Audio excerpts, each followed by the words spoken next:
प्रधान जी बनने का ख्याल ये ऐसे आया था कि सोचा तो था नहीं कभी पॉलिटिक्स में जाना है, लेकिन गांव की जो स्थिति थी जब मेरी शादी हुई और मैं राजपुर गई तो मेरे गांव की स्थिति उतनी अच्छी नहीं थी जैसी आज है।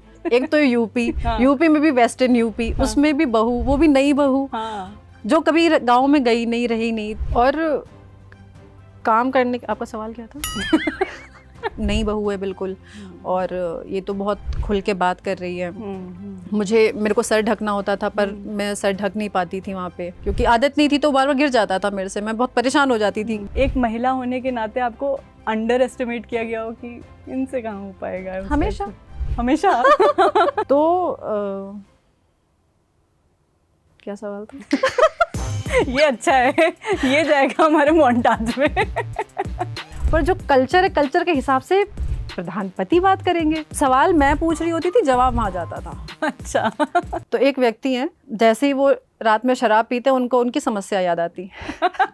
लेकिन मजेदार बात ये कि आज वो साड़ी पहन के आया था। What? मैंने कहा यार रात के 10 साढ़े 10 बजे ये घर के बाहर कौन है?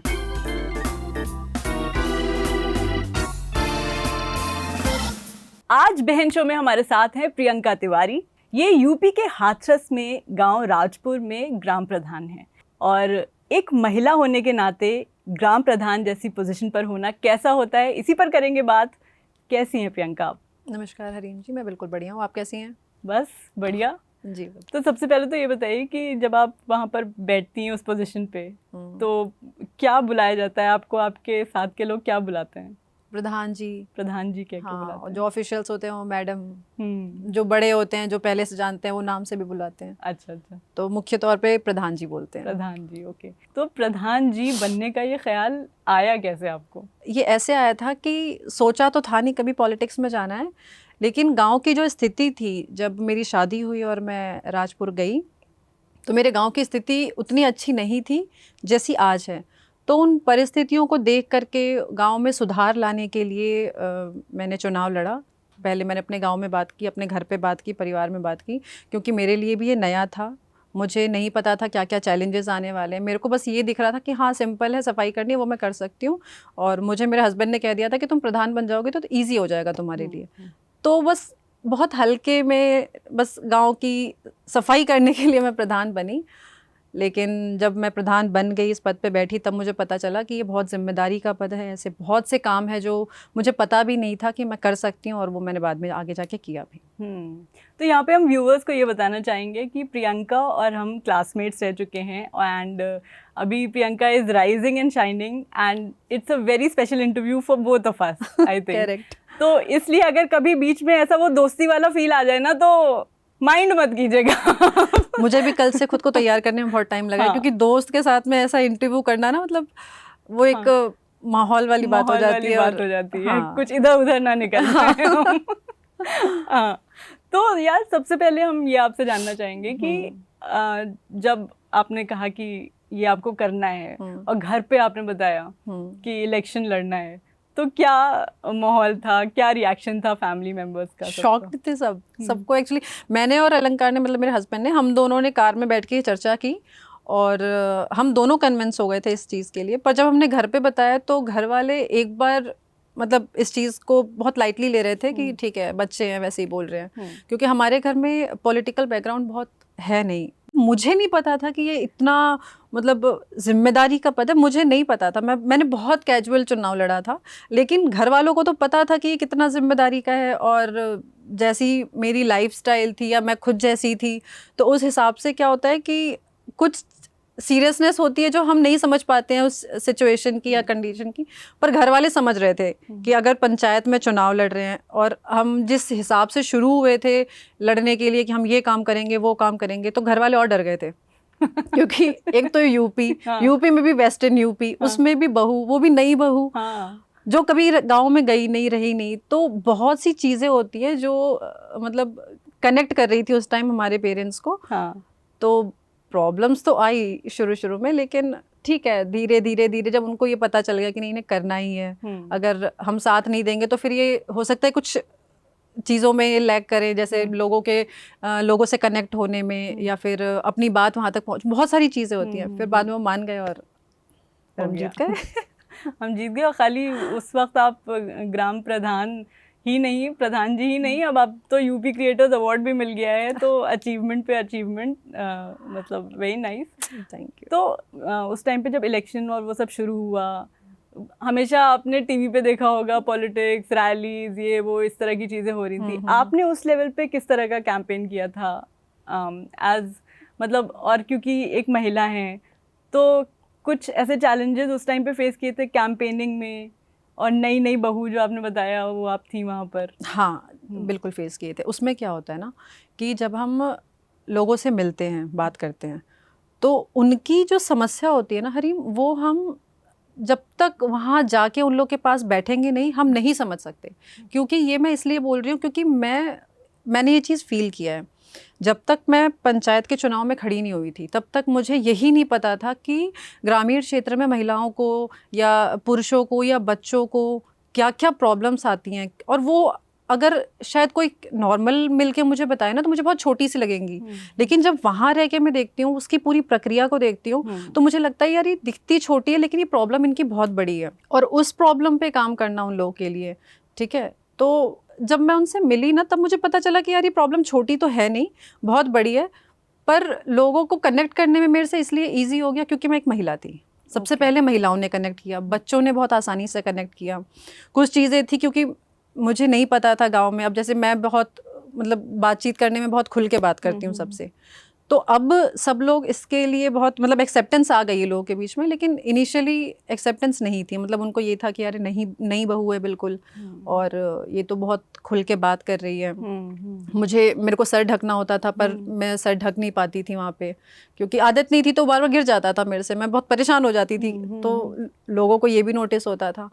और क्या होता है कि आप जितना ज़्यादा मिलोगे लोगों से, तो लोगों का और आपका ना एक बॉन्ड बनता है। उसके बाद में आपकी 2 गलतियां भी अवॉइड हो सकती हैं। लेकिन क्या होता है जब आप नहीं जानते हो, नहीं मिलते हो किसी से, तो वो गलतियां आपका ना अवॉइड नहीं होता, बल्कि वो नोटिस होती हैं। तो जितना ज़्यादा हम मिले, जितना ज़्यादा हमने बातचीत करी, और इसमें मेरे को सबसे ज़्यादा बेनिफिट ये हुआ क्योंकि हमारा पूरा फार्म वहीं पे है, हमारा अब तक का पूरे खेती का जो बिजनेस चलता है वो वहीं से चलता है, तो हम इनडायरेक्टली सबसे कनेक्टेड तो थे, लेकिन पॉलिटिकली चुनाव के समय में कनेक्ट हुए थे।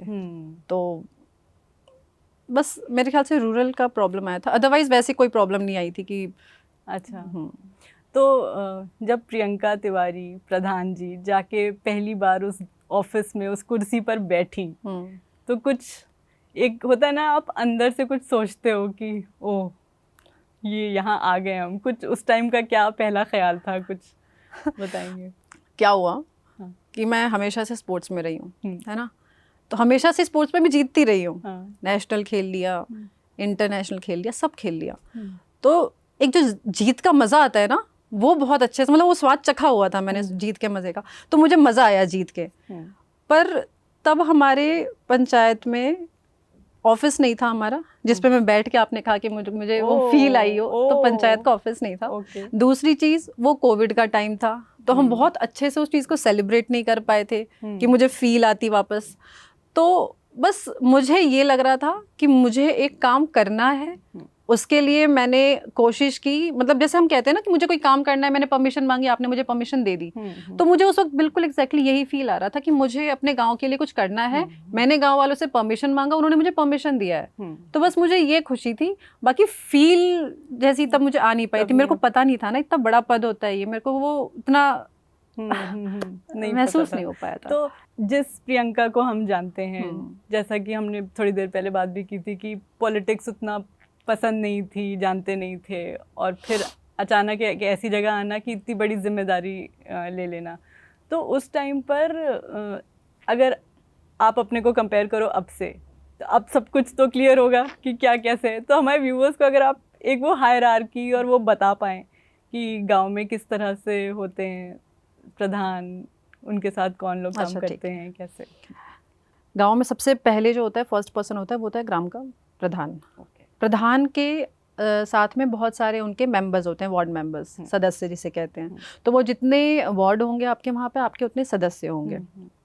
उसके अलावा आपको सरकारी कर्मचारी मिलते हैं, जैसे एक सचिव होता है, तो मेरे को एक सचिव भी हैं, एक सहायक होता है, जो ऑपरेटर होता है वो होता है, सफाई कर्मचारी मिलते हैं, लेखपाल होती है, और एएनएम होती है जो हेल्थ केयर जो पूरा देखती है, तो आंगनवाड़ी होती है जो पूरे गांव की महिलाओं की बच्चों के स्वास्थ्य का ध्यान रखती है। इसके अलावा लाइनमैन होता है जो बिजली से संबंधित जितनी भी प्रॉब्लम्स होती है वो पूरा वो बंदा देखता है। तो ऐसे बहुत सारे लोगों को मिला करके एक टीम बनती है जो पंचायत में काम करती है। ठीक है, फिर उसके आगे और भी बहुत लोग हैं, जेई होते हैं, एक्सीएन होते हैं, ठीक है, एडीओ होते हैं, बीडीओ होते हैं। तो ये लोग जो होते हैं ये सिर्फ पंचायत के लिए ही काम कर रहे होते हैं, जैसे एडीओ, बीडीओ, सचिव मैंने आपको बताया। तो आपका कोई भी काम होता है ना तो इस पूरी प्रक्रिया से भी होके निकलता है। जैसे कुछ काम होता है जो हम पंचायत में ख़त्म कर देते हैं करके, लेकिन उसके आगे का जो काम होता है ये पूरी प्रक्रिया होती है, इनको फॉलो करके फिर वो काम होता है।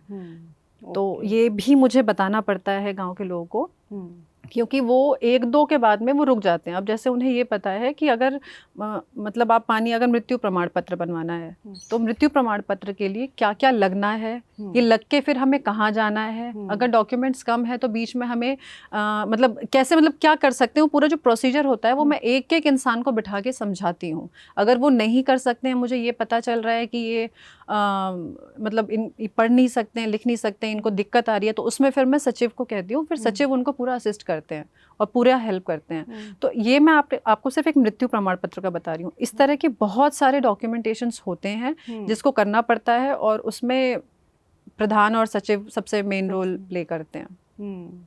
अभी जैसे जैसे आपने सब डेजिग्नेशन ये बताई तो हमें पंचायत वेब सीरीज की याद आ गई। देखिए बिल्कुल देखिए, तो रिलेट करते हैं कभी? हाँ, इंसिडेंट भी सेम बहुत अच्छे से उसमें दिखाया है। मतलब तो कोई ऐसा इंसिडेंट बताओ, मतलब बताइए आप।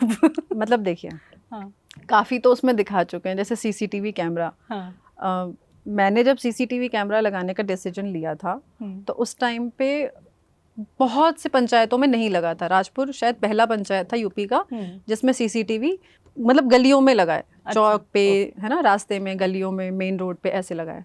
तब तक लगा हुआ नहीं था, तो मुझे लगाने से मना कर दिया गया कि आप ये मत करिए, इसके अलावा आप और भी काम कर सकती हैं इन पैसों से। पर मेरे लिए वो सीसीटीवी लगाना ज़रूरी इसलिए था क्योंकि हमारे यहाँ पे 80% जो है वो लेबर रहती है।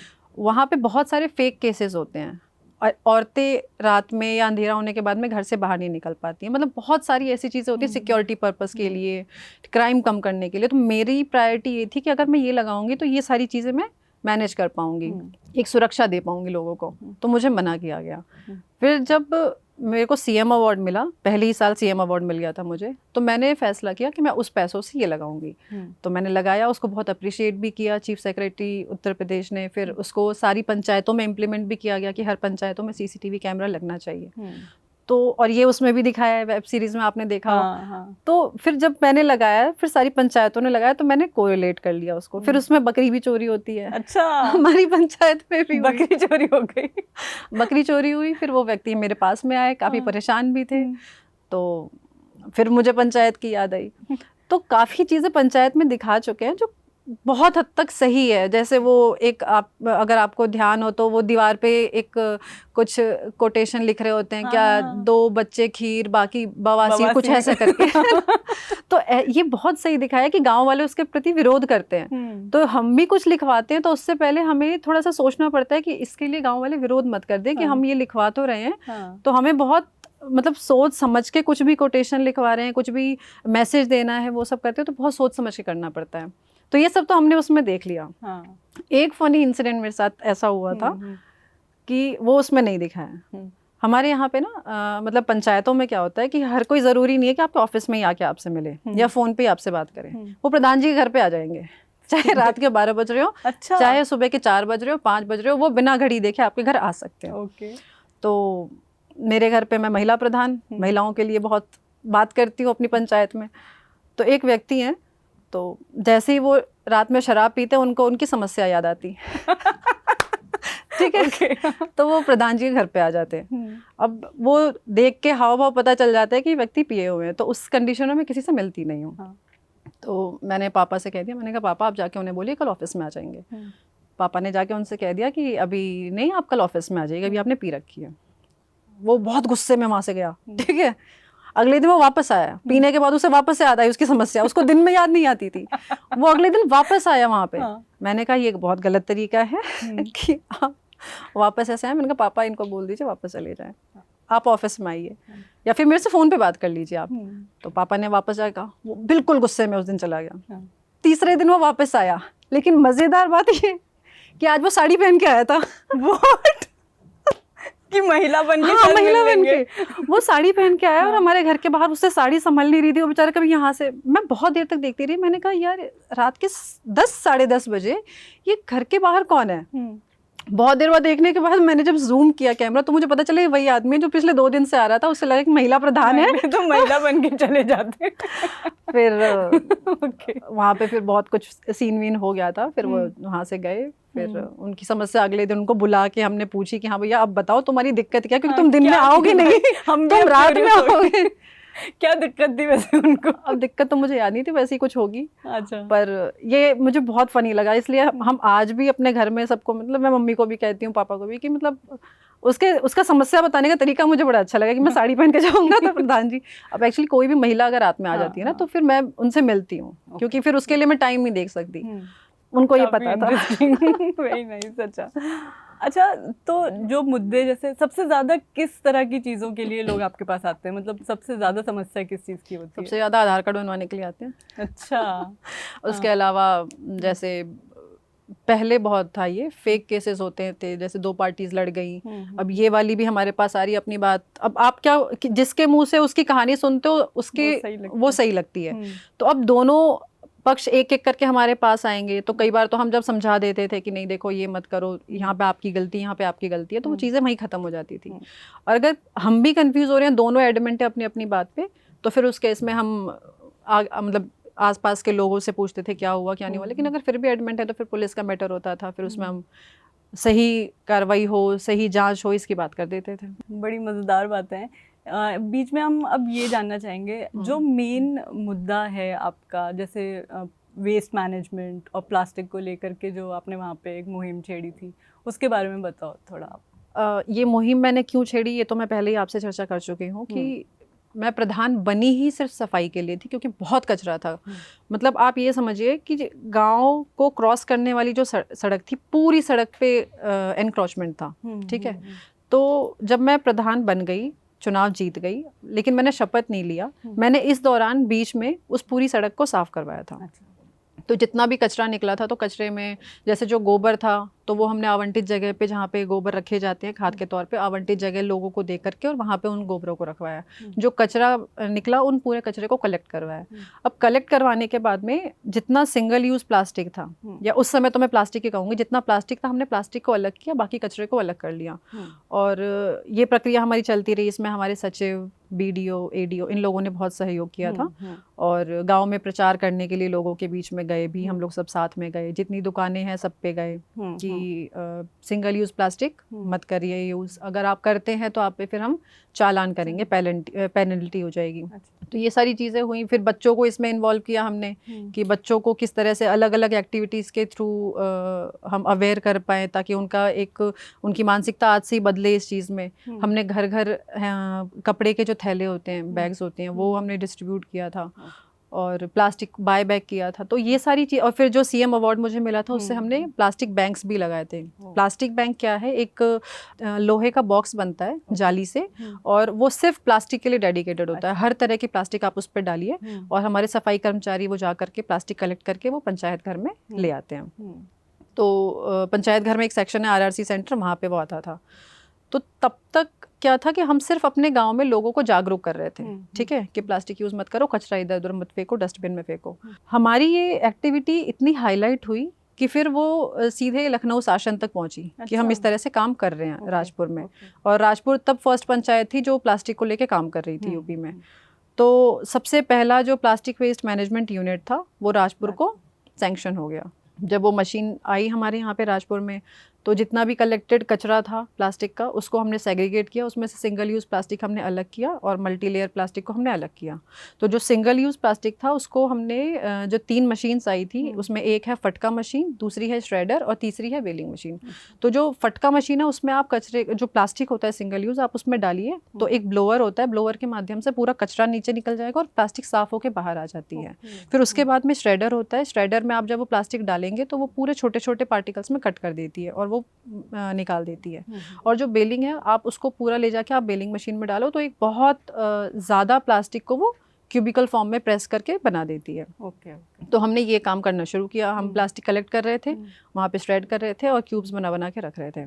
फिर हमें एक ऑकनेवो नाम की कंपनी है, यूएस की कंपनी है, उन्होंने हमें अप्रोच किया और उनके पास में एक मशीन थी जो ज़ीरो वेस्ट मशीन थी, LTD नाम था उसका।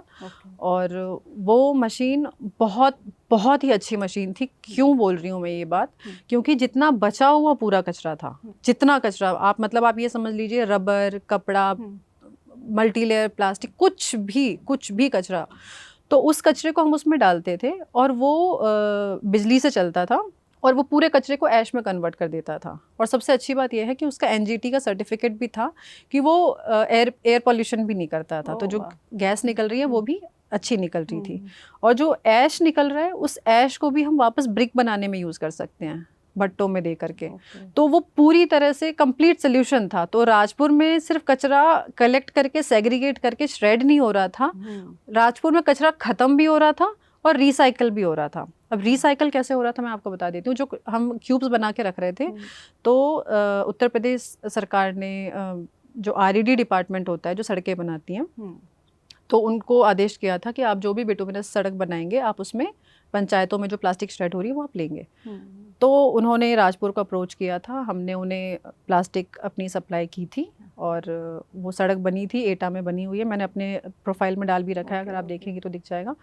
तो वो सड़क भी बन गई, वो अच्छी क्वालिटी की सड़क और बनी। तो आप ये देखिए हमने प्लास्टिक को गांव भी साफ़ कर लिया, हमने एक उसको रिसाइकल करके एक अच्छी इंफ्रास्ट्रक्चर भी डेवलप कर ली है और हमने जो बचा हुआ पूरा कचरा था वो हमने ख़त्म भी कर लिया है। तो ये पूरा मतलब ज़ीरो वेस्ट मैं कह सकती हूँ, वहाँ पे कुछ भी नहीं हो रहा था। और इससे जो आमदनी हो रही थी वो आमदनी भी बढ़ रही थी हमारी, क्योंकि जो हमने प्लास्टिक सेल किया था उससे हमें पंचायत को एक इनकम मिली थी। उसके अलावा जो बचा हुआ जैसे कांच की बॉटल है, प्लास्टिक की बॉटल है, ये सारी जो बॉटल्स होती हैं इससे भी इनकम हो रही थी। तो मैं तो जहाँ जाती हूँ हरीम, मैं सबको यही बोलती हूँ कि अगर आप पावर में हैं, आप कुछ कर सकते हैं सोसाइटी के लिए, तो आप ये ज़रूर करिए, क्योंकि ये एक ऐसा वेस्ट है जो फ्यूचर, अगर हम अभी इस चीज़ को मैनेज नहीं करेंगे ना तो फ्यूचर ख़त्म हो जाएगा, जो हमारा भविष्य आने वाला है। तो मैं कहती हूँ जो भी पावर में, अगर वो पावर में नहीं भी है, अगर आप और हम हैं, हम अगर कुछ खा रहे हैं तो हम इतना कंट्रीब्यूट तो कर सकते हैं कि उस कचरे को हम डस्टबिन में डाल दें। बहुत छोटा सा कंट्रीब्यूशन है, आप कुछ मत करिए, आप वहाँ पे डाल दीजिए। आप घर पे जो कचरा निकाल रहे हैं आप उसको अलग अलग डस्टबिन्स में डाल दीजिए ताकि वो रिसाइकल हो सके, उसका एक प्रॉपर डिस्पोजल हो सके। तो अगर कुछ नहीं कर पा रहे हैं आप तो इतना तो कर ही सकते हैं। तो मैं हर किसी से ये ज़रूर रिक्वेस्ट करती हूँ कि आप ये ज़रूर करिए अपनी तरफ से, क्योंकि जब हम काम करते हैं, जब मैंने काम करना शुरू किया था तो सबसे ज़्यादा प्रॉब्लम आती है सेग्रीगेशन में, क्योंकि बहुत मेहनत का काम होता है, मैन पावर लिमिटेड होती है। अगर मैं पंचायत की बात करूँ, मैन पावर लिमिटेड होती है। तो अगर आप ये काम घर से करके भेजेंगे तो हम शायद उस टाइम को और अच्छे से यूज़ कर सकते हैं और बेटर कर सकते हैं। तो ये प्लास्टिक बड़े बड़े जो आपने काम किए, तो कभी ऐसा लगा कि अपने भगवान नहीं लगने को मैं सोचती हूँ लग जाए, फिर अलंकार कहते हैं हाँ वापस आओ, मैं कहती हूँ अच्छा ठीक है ओके। ओके। तो मतलब ये क्योंकि राजपुर ये पहला ऐसा विलेज था जिसमें इस तरह का डेवलपमेंट हो रहा था, तो आसपास के जो गांव होंगे उन्होंने कुछ इंस्पिरेशन लिया इससे, कुछ ऐसी कहानियाँ आपको पता चली, वहाँ के प्रधान आपसे मिले कुछ इस तरह? हाँ, बहुत लोगों ने मिले भी हैं, बहुत लोगों ने प्यार भी दिया है इस चीज़ के लिए जो मैं काम कर रही हूँ ना, इसके लिए बहुत रिस्पेक्ट भी मिली है मुझे। क्योंकि पंचायत एक ना मतलब मैं कोई पोस्ट भी डालती हूँ ना तो वहाँ पे आप देखना कि लोग बहुत नेगेटिव कमेंट्स भी डालते हैं। उनमें ये कहना होता है कि अरे पैसे खाने के लिए प्रधान बन गए, है ना। मैं जो भी अच्छा काम करना चाहती हूँ या करती हूँ पंचायत में, तो उसको डायरेक्ट उस तरह से कनेक्ट कर दिया जाता है। तो अगर कनेक्ट कर रहे हैं तो हो सकता है कहीं ना कहीं इस बात की सच्चाई भी होगी, पर मैं नहीं कर रही हूँ, इसलिए मैं तो इस बात को नहीं मानूंगी कि सच्चाई है। और काम करने, आपका सवाल क्या था? कि आसपास के जो गांव हाँ, हैं उन्होंने इंस्पिरेशन। तो जब मैं मतलब अपने पॉइंट्स पे एडमेंट रही अपने काम के लिए, कई लोगों ने क्योंकि ये ऐसी चीज़ होती है ना, मतलब रिबेलियस आप मान लो कि कोई आपको सपोर्ट नहीं कर रहा है, फिर भी आप करे जा रहे हो, करे जा रहे हो, करे जा रहे हो। फिर एक पॉइंट ऐसा आता है कि फिर लोग आपको हेल्प करना शुरू कर देते हैं कि ठीक है, ये नहीं मान रही है, हमारे रिपोर्ट्स ऊपर तक जा रहे हैं, तो चलो इसको हेल्प ही कर देते हैं। तो ऐसे हुआ था। फिर जब मैं अच्छा कर रही थी, जब मुझे एक्नॉलेजमेंट मिल रही थी अपने काम की, तो फिर दूसरों को भी देख के लगा कि यार ये लड़की अच्छा कर रही है, हम भी ऐसा कुछ कर सकते हैं। फिर कई लोग मेरे से आए, मिले, कई जगह मुझे बुलाया गया, ठीक है, मैं कैसे काम कर रही हूँ उसको अपने यहाँ पे कैसे इम्प्लीमेंट करी, ये मेरे से पूछा गया, मैंने बताया भी सब कुछ। हाँ, बाद में धीरे धीरे लोगों ने इम्प्लीमेंट किया है, सिर्फ आस पास के नहीं, पूरे यूपी में। इनफैक्ट मेरी कई जगह, कई दूसरे पंचायतों में, पंजाब में भी बात होती है, उत्तराखंड में भी बात होती है, हिमाचल में भी बात होती है, गुजरात में भी बात होती है। जितने भी प्रधान मेरे से कनेक्टेड हैं, वो अपनी पंचायत में इस चीज़ को कैसे इम्प्लीमेंट कर सकते हैं, वो मेरे से ज़रूर ज़रूर ज़रूर पूछते हैं। ओके। हमने कहीं पे पढ़ा था कि पूरे देश भर में पंचायत सेटअप जो ये है उसमें 46% जो है वो महिला प्रधान ही हैं। तो हो सकता हो ये नंबर वेरी करता हो अलग अलग रिपोर्ट्स में, बट लगभग आधा मतलब पॉपुलेशन आप बोल सकते हैं कि इस तरह का। तो कभी ऐसा हुआ कि इस डिस्पाइट दिस नंबर एक महिला होने के नाते आपको अंडर एस्टिमेट किया गया हो कि इनसे कहाँ हो पाएगा? हमेशा हमेशा मेरी शुरुआत ही ऐसे हुई थी। हाँ। मतलब जो प्रधान है ना, प्रधान एक बहुत अच्छा पद है, ठीक है, बहुत पावरफुल पद है।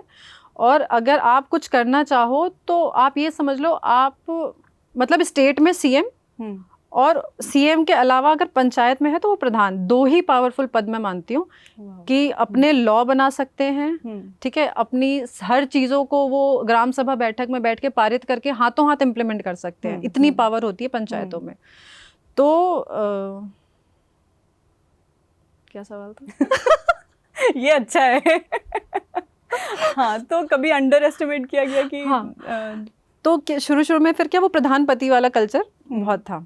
तो अब मैं आ गई, अब मुझे वो कल्चर ही समझ नहीं आ रहा था प्रधानपति वाला। तो कई बार पता है ऐसा होता था हरीम कि हम ऑफिस में जा रहे हैं, मैं अपनी बात रख रही हूँ, अपनी पंचायत की प्रॉब्लम मैं रख रही हूँ, मुझे कुछ डिस्कस करना है, और क्योंकि मुझे इतनी ज़्यादा अभी रास्ता पता नहीं था उस टाइम पे, कुछ अब तो थोड़ा बहुत पता चल गया, पर तब इतना पता नहीं था। तो मैं हर जगह ना, कुछ भी हो जाए, मैं अलंकार को प्लीज़ तुम मेरे साथ चलो, मेरे को रास्ता पता नहीं है, फिर मैं इधर उधर हो जाऊंगी, कहीं गली में मैंने तो बहुत प्लीज़ चलो चलो। तो अलंकार को मैं ज़बरदस्ती अपने साथ लेके जाती थी।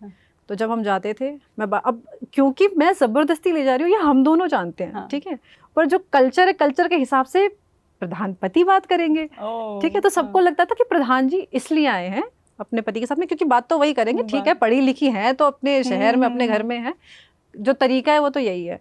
तो सवाल मैं पूछ रही होती थी, जवाब वहाँ जाता था। अच्छा।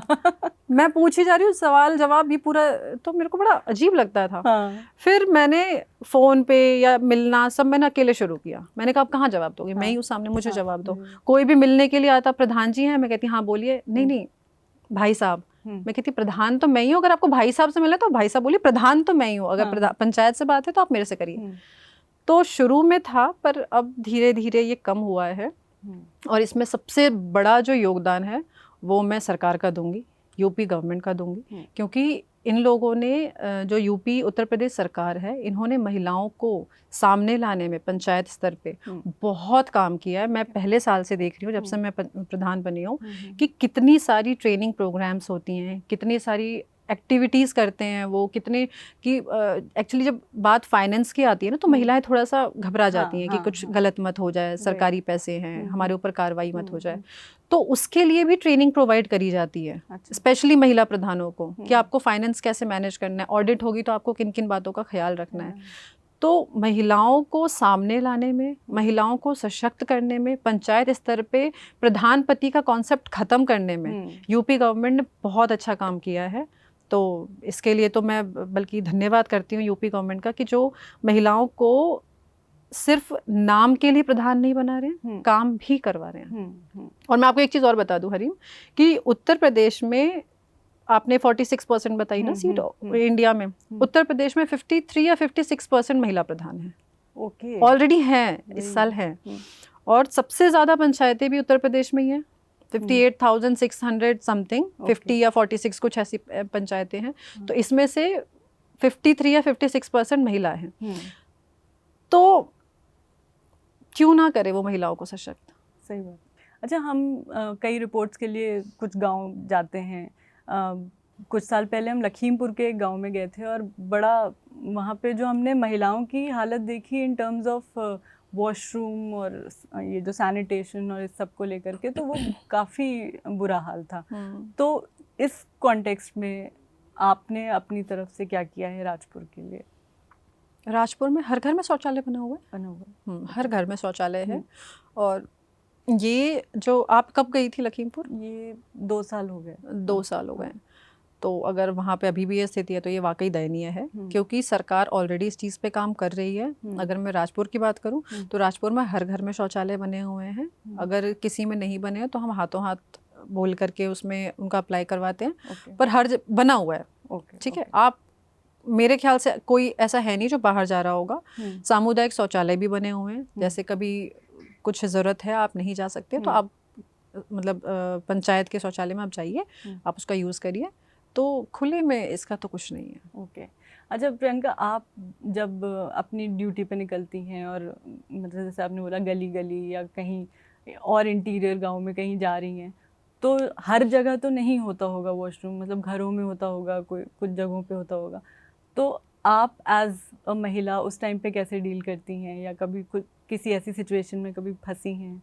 नहीं, अभी तक तो नहीं फंसी। और अगर मैं कभी फंस भी जाऊंगी तो मुझे नहीं लगता मुझे परेशानी होगी, क्योंकि मुझे पता है एक एक घर का रिकॉर्ड है मेरे पास में। तो शौचालय तो हर घर में होता ही है, तो मुझे नहीं आएगी परेशानी, मुझे ऐसा लगता है। ओके। जैसे दिक्कतें सबकी होती हैं, पूरे हर मतलब गांव वालों की, हर तरह के लोगों की होती है, लेकिन स्पेसिफिकली अगर महिलाओं की बात करें तो महिलाएं कुछ ऐसी दिक्कतें लेके आती हैं आपके पास स्पेसिफिकली जो बहुत वुमेन ओरिएंटेड हो? या शराब पी के पति ने मारा, ये होती है महिलाओं की तो सबसे ज़्यादा। उसके अलावा तो ऐसी बाकी ज़्यादा कुछ मतलब एक्चुअली मैं ना वो नहीं बता पाऊंगी आपको कि महिलाएं ज़्यादा क्या लेकर आती हैं, पुरुष ज़्यादा, क्योंकि प्रॉब्लम सबकी कॉमन होती है। ठीक है। कभी 2 लोग की लड़ाई हो गई है, आदमी को पुलिस ने पकड़ लिया है, तो महिलाएं आ जाएंगी कि प्रधान जी एक बार आप बात कर लीजिए, इनकी कोई गलती नहीं थी, ऐसे हुआ ये हुआ। ठीक है। अगर कुछ अप्लाई करवाना है, जैसे सर्वोदय में बच्चों का एडमिशन हो रहा है तो उसके लिए बोलना है, तो प्रधान जी एक बार आप देख लीजिए कैसे, किताबें मंगवानी है प्रधान जी आप देख लीजिए कैसे। या फिर कुछ भी जैसे बच्चे का जन्म प्रमाण पत्र बना हुआ नहीं है, अब उन्हें बनवाना है, क्योंकि अब कई चीज़ों में जन्म प्रमाण पत्र कंपलसरी हो गया है बनवाने के लिए। अगर बच्चों का आधार कार्ड बनना है तो वो उसी के आधार पे बनता है, अगर नहीं बना है तो महिलाएं आएंगी। तो ये कुछ कॉमन चीज़ें होती हैं जिसके लिए पुरुष भी आ सकते हैं, महिलाएं भी आ सकती हैं। अच्छा, जैसे जो पॉइंट आपने अभी बताया कि पति ने शराब पी करके मारा है, इस तरह की सिचुएशन में किस तरह की एडवाइस देती हैं, कैसे डील करती हैं आप?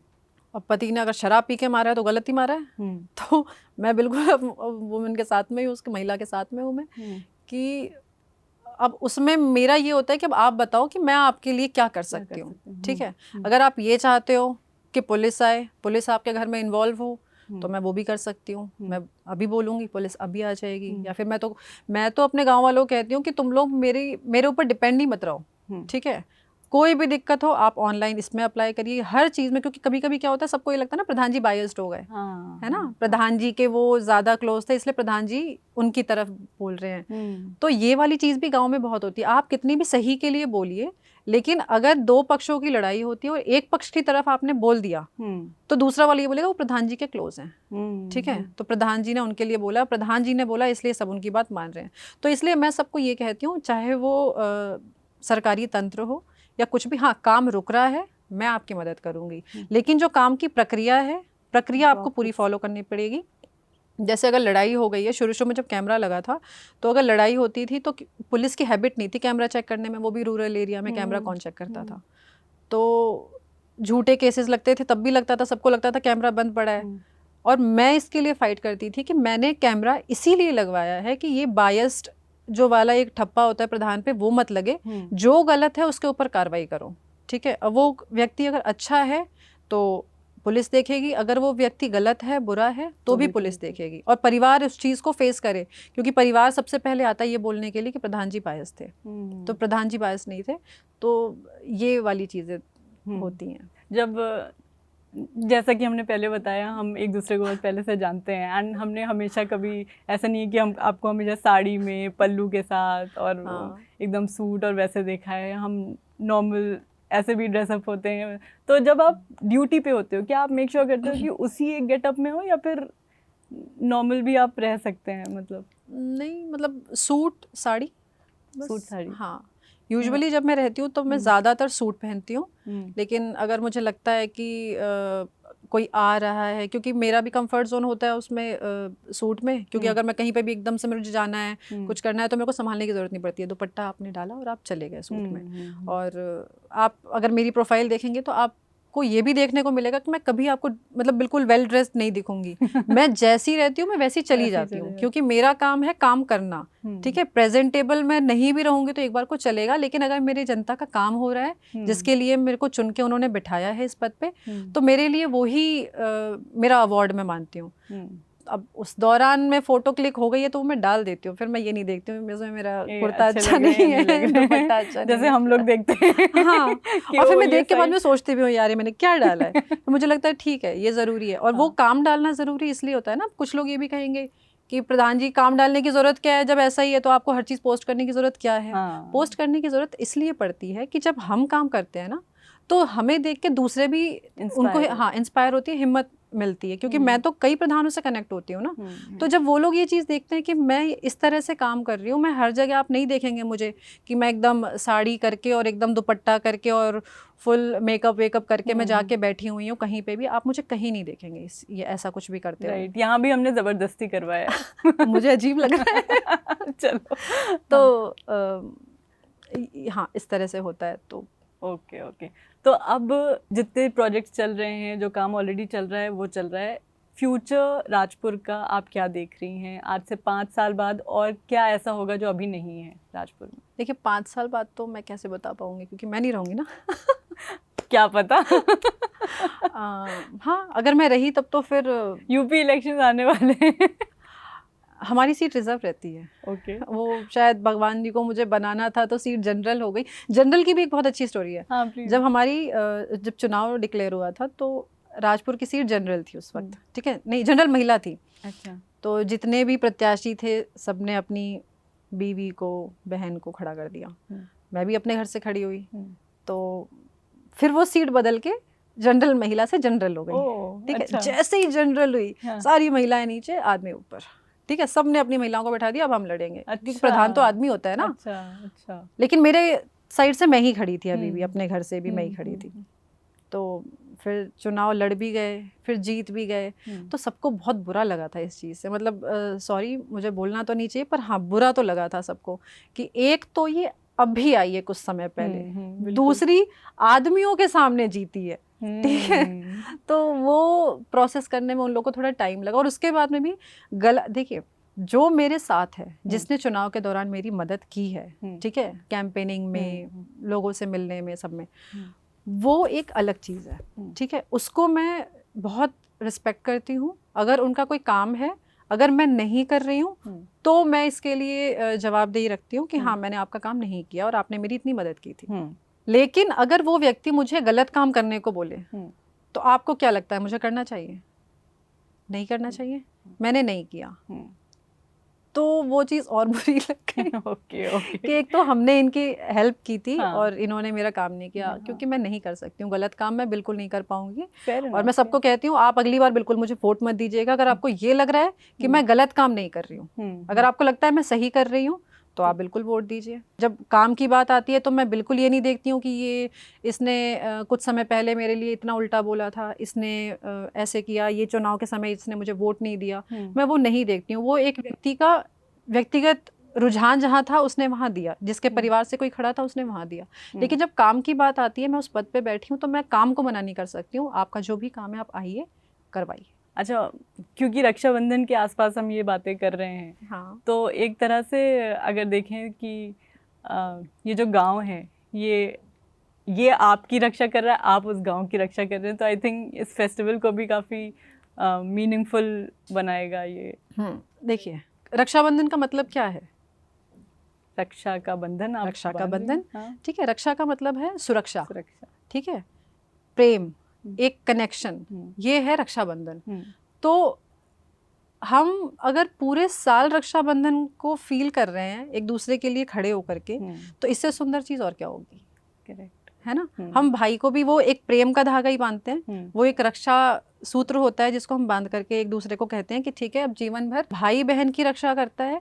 वो सही है, पर उसको एक अलग तरह से अगर देखा जाए तो उसमें ये चीज़, मेरा पर्सनल मानना है कि उस समय हमेशा ये माना जाता था कि औरतों का काम था डिमांड करना, ठीक है। अगर वो बहन है तो बहन डिमांड कर सकती थी अपने भाई से सुरक्षा के लिए, ठीक है। भाई क्योंकि वो उस शारीरिक स्तर पे उस स्थान पे है कि वो अपनी बहन की सुरक्षा कर सकता है। अगर मानिए पुराने समय में अगर राक्षस आ गया तो वो नहीं जाएगी लड़ने, पर वो भाई जाएगा। तो इसलिए उस बहन ने भाई को राखी बांधी, जैसे द्रौपदी जी ने बांधी थी कृष्ण जी को। जब शिशुपाल जी के वध के समय उनके हाथ पे चोट लगी थी, तब द्रौपदी जी ने जब उनका चोट देखा, और तब तक वो मित्र थे, कृष्ण जी और द्रौपदी जी, तो द्रौपदी जी ने जैसे ही अपने मित्र के हाथ में वो चोट देखा, तो उन्होंने अपनी साड़ी उठाई, आंचल फाड़ा और उनको हाथों हाथ बांध दिया, ठीक है। और जब उन्होंने बांधा तो उस भाव को देखते हुए कृष्ण जी ने उनसे कहा था कि द्रौपदी, अब मैं तुम्हारी जीवन भर रक्षा करूंगा। और वो हमने जब चीरहरण हुआ था उस समय देखा था कि कृष्ण जी किस तरह से आए और द्रौपदी की उन्होंने लाज बचाई, राइट, ठीक है। तो जो रक्षाबंधन है, रक्षाबंधन सिर्फ राखी का नहीं है, वो एक प्रेम का है। वो बहन बहन भी हो सकती है, वो बहन भाई भी हो सकता है, वो कोई भी हो सकता है। तो मेरा अपनी जनता के साथ में वैसा ही रिश्ता है, बिल्कुल। अब चाहे मैं उन लोग को राखी बांधूं या वो मुझे बांधे, हमारा रिश्ता जरूर रक्षा का है एक दूसरे की। Very nice. On that note, मतलब बहुत अच्छी बात। एक लास्ट मैसेज उन फीमेल्स के लिए स्पेशली, क्योंकि ये हमारा बहन शो है, जो एक पोजीशन पे जाना चाहती हैं लेकिन ऑब्स्टिकल्स हैं उनकी लाइफ में, उनके लिए एक मैसेज आपकी तरफ से। उनको देखिए, मैं कुछ बहुत कह नहीं सकती हूँ क्योंकि सबकी परिस्थिति अलग होती है, अपनी जर्नी अलग होती है। कौन कहाँ किस सिचुएशन में है अभी, मैं उसके ऊपर कमेंट नहीं कर सकती हूँ। बस मैं ये बोलूँगी कि गिव अप मत करना, जहाँ हो जो कर रहे हो बस गिव अप मत करना, और यही सबसे ज़रूरी है। अगर आप गिव अप नहीं करते रहोगे तो कभी ना कभी तो आपकी पतंग भी उड़ेगी। तो बाकी आपकी जर्नी है, आपको ज़्यादा अच्छे से पता है कि अब मतलब क्या करना है। अब जैसे मुझे लगता है मैं आपको कह दूं कि हरीम आप ऐसे मत करो यार, आप इस सिचुएशन में क्यों, निकलो यहाँ से बाहर, मेरे लिए कहना आसान है, वो हरीम को पता है कि उस सिचुएशन से बाहर निकलना कितना मुश्किल है, राइट, ठीक है। तो इसलिए मैं ज़्यादा ज्ञान नहीं दूंगी, मैं बस ये बोलूँगी गिव अप मत करना। गिव अप मत करना। Okay, on that note, thank you so much Priyanka, बहुत अच्छा लगा बात करके।